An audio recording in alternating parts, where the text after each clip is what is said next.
C'est Jérémie qui parle dans l'Ancien Testament. Je me disais, je ne penserai plus à lui. Je ne parlerai plus en son nom. Mais elle était comme un feu brûlant dans mon cœur. Elle était enfermée dans mes os. Je m'épuisais à la maîtriser sans y réussir. Jérémie est saisi par la vérité, saisi au plus profond par l'amour de Dieu, par l'appel de sa vocation, saisi par la vérité difficile qu'il lui faut proclamer. Nous nous rendons compte dans ses propos combien c'est puissant. Eh bien, c'est comme la force de l'Esprit Saint qui nous est promis. Si vous n'en êtes pas convaincu, si vous ne croyez pas que l'Esprit Saint est une personne, une présence qui reçoit même adoration, même gloire que le Père et le Fils, qui a parlé par les prophètes et qui nous parle à nous aussi, eh bien, si vous n'y croyez pas, pour vous, ce n'est que du vent.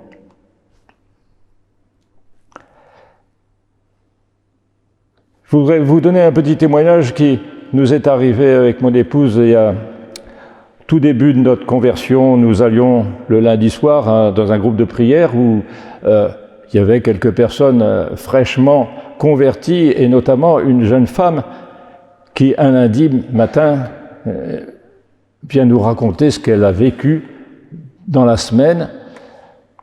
Il était tard, c'était l'hiver, à 9h du soir, elle avait à traverser le pont, c'était à Orléans, la Loire est assez large, le pont est long, et c'est pas un endroit très très agréable. Pratiquement aux 2/3 du pont, elle voit deux personnes qui viennent et qui commencent à l'agresser, mais l'agresser violemment. Et comme elle était pleine de cette présence, elle essaye de se défendre et puis d'un seul coup, des paroles d'un chant qu'on avait, elle, avec calme, elle dit « Ni par puissance, ni par force, mais par l'Esprit du Seigneur, partez ». Les agresseurs disparaissent à toute allure, comme s'il y avait une voiture de police qui était passée sur le pont. Voilà, elle nous raconte ça, mais gentiment, comme si c'était tout à fait normal. Voilà un petit peu un des exemples qu'on peut s'imaginer par rapport à la puissance de l'Esprit. Je reprends les citations de la Bible qui parle justement de l'Esprit Saint. Dans les Actes des Apôtres, il est dit « Mais vous allez recevoir une force. Quand le Saint-Esprit viendra sur vous, vous serez alors mes témoins. » Et à la fin de l'évangile de Luc, on dit « Et moi, c'est Jésus qui parle, je vais envoyer sur vous ce que mon Père a promis. Quant à vous, demeurez dans la ville jusqu'à ce que vous soyez revêtus d'une puissance venue d'en haut. » Donc nous voyons, c'est une promesse.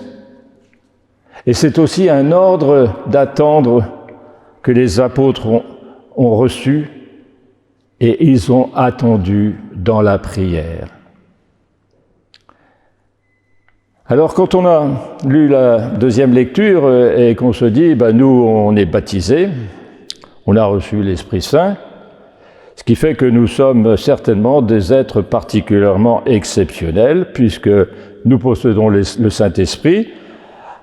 Nous avons toutes les qualités qui ont été requises. Nous sommes aimants, joyeux, pacifiques, patients, bons, bienveillants, fidèles, doux, maîtres de soi.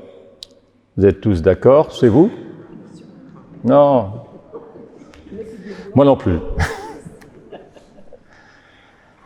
Alors si ce n'est pas votre portrait,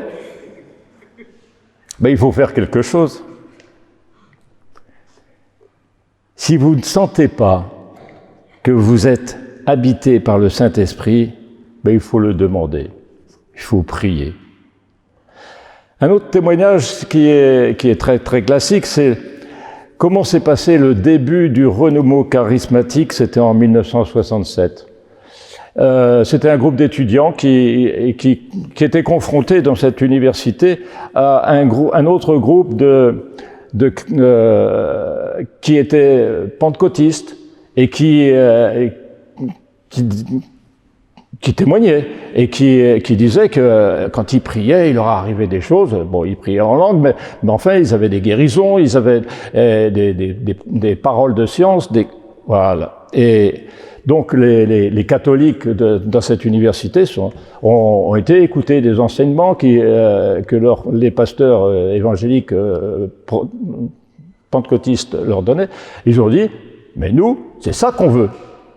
Alors, ils se sont réunis une quinzaine et ils ont dit, ce week-end, on va prier jusqu'à ce que nous aussi, nous ayons cette effusion d'esprit. Donc, le vendredi soir, ils se mettent dans la chapelle et ça n'a pas duré longtemps. Au bout de 2 heures, le feu est arrivé. Ils se sont mis à pleurer, à être saisis de tout et à prophétiser comme dans le livre de Joël. Voilà. Depuis 1967, entre l'Afrique, l'Asie, l'Amérique latine, etc., on compte bien 500 millions de chrétiens renouvelés de cette façon-là. Hein. Voilà. Un autre petit exemple, mais pour bien comprendre comment l'Esprit Saint peut vivre, et que c'est une personne, c'est une présence. C'est beaucoup plus récent, c'est un ami que nous avions quand nous étions à Castelnaudary, c'était une personne qui avait pas mal d'importance, qui était souvent en contact avec les dirigeants, etc. Et bon, il allait à la messe tous les dimanches, mais en fait, il était quand même, il avait pas mal de problèmes. Un jour, il vient chez nous, et puis c'est Noël qui lui donne un livre, Bienvenue Esprit Saint. Alors il était dans des lectures avec des anges, des trucs complètement un peu ésotériques et tout. Et après cette lecture, il est saisi chez lui et il change complètement sa vie. Il commence par réparer un petit peu tous ces problèmes de vie personnelle, et puis il devient témoin. Et chaque fois il disait, chaque fois que je vais à une réunion, que je suis dans la voiture, je dis à l'Esprit Saint qui est sur le passager, tu m'accompagnes, hein, c'est toi qui parles, etc. Voilà.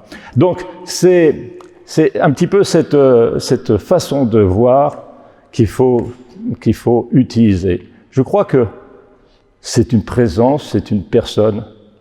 Si vous avez un choix important à faire, priez le Saint-Esprit. Un coup de fil difficile, priez le Saint-Esprit. Alors nous avons été baptisés la plupart du temps sans avoir jamais rien demandé, ni avoir passé du temps à prier pour recevoir le Saint-Esprit. C'est un don généreux, c'est immense tout ce qu'il peut nous donner. Alors, Saint Paul, il nous dit, par 2 fois dans la lecture de tout à l'heure, il nous faut marcher sous sa conduite. 2 fois, marcher pour aller où? Comme notre ami qui, quand il a reçu le Saint-Esprit, il a commencé à faire le ménage dans sa vie, pour aller d'abord en nous-mêmes. Regardez les fruits, les qualités que nous avons peut-être laissées tomber, et entrer dans cette repentance, chercher la miséricorde du Seigneur. Justement, c'est ce que, dans le premier passage que j'ai lu de Jérémie, c'est ce qui reprochait à tout Jérusalem, le refus de la repentance, le refus de reconnaître son péché, leur péché d'idolâtrie, notre péché d'orgueil, notre péché d'amour-propre. Regardez vers l'intérieur, mais aussi, surtout, surtout allez témoigner. Pour être témoin de cette joie, de cette force, de cette vie qui coule en nous.